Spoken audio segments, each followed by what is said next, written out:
최근 출시된 삼성전자의 스마트폰에서 가장 큰 혁신을 이뤄낸 기능을 꼽으라면 개인적인 생각으론 폴더블 스마트폰의 방수라고 생각합니다.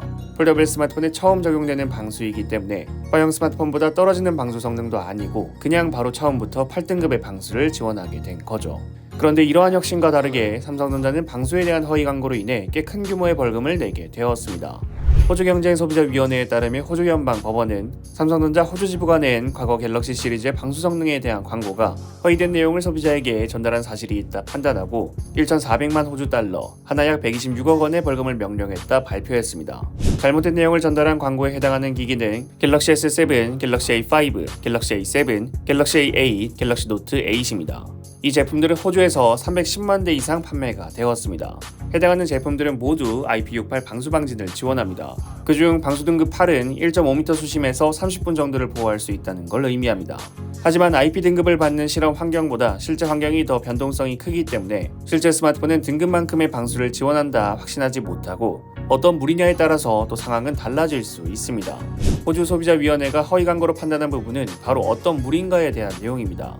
삼성전자의 호주 지부는 갤럭시 스마트폰의 방수 기능을 홍보할 때 스마트폰을 들고 수영장 물에 뛰어들고 수영장에 뛰어드는 친구의 사진을 찍고 서핑보드를 타며 바닷물 안속으로 들어가고 바다에 들어가서 파도를 맞으며 사진을 찍는 등의 자료와 이미지를 사용하여 오프라인 매장과 SNS를 통해 홍보를 진행했습니다. 그런데 수영장이나 바다에서 갤럭시를 사용했을 때 삼성전자의 홍보와는 다르게 문제가 발생했습니다.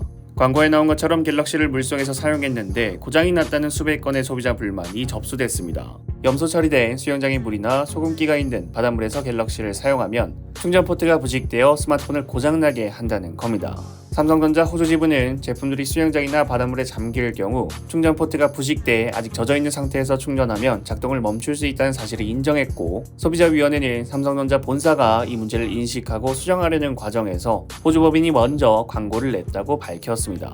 삼성이 물에 따른 방수에 대한 정보를 기재하지 않은 것은 아닙니다. 삼성은 최대 1.5m에서 30분 동안 방수를 유지할 수 있으며 담수 이외 해변, 수영장 등에서 사용할 경우 스마트폰이 손상될 수 있다는 경고 문제는 기재했으나 홍보 이미지에선 사용이 가능한 것처럼 광고하여 소비자에게 혼동을 초래했다는 겁니다. HCC 관계자는 갤럭시를 홍보하는 광고는 휴대폰에 심각한 손상을 줄 수 있음에도 불구하고 수영장과 바닷물에서 휴대폰을 사용하는 이미지를 보여주었다. 향후에도 제품의 특성이나 이점에 대한 주장으로 소비자들을 오해하게 하는 사업들에 대해 계속해서 집행 조치를 취할 것이다 라고 언급했습니다. 저는 개인적으로 방수 기능에 대해서 크게 신뢰하지 않는 게 어떤 스마트폰이든 침수됐을 때 수리비를 내는 건 결국 소비자란 말이죠. 제조사가 홍보하는 것처럼 물속에서 사용하는 건 크게 권장드리진 않습니다. 여러분들이 생각하시는 삼성전자의 허위 광고에 대해서 댓글을 남겨주시면 감사드리겠습니다. 시청해주셔서 감사합니다. 지금까지 알비였습니다.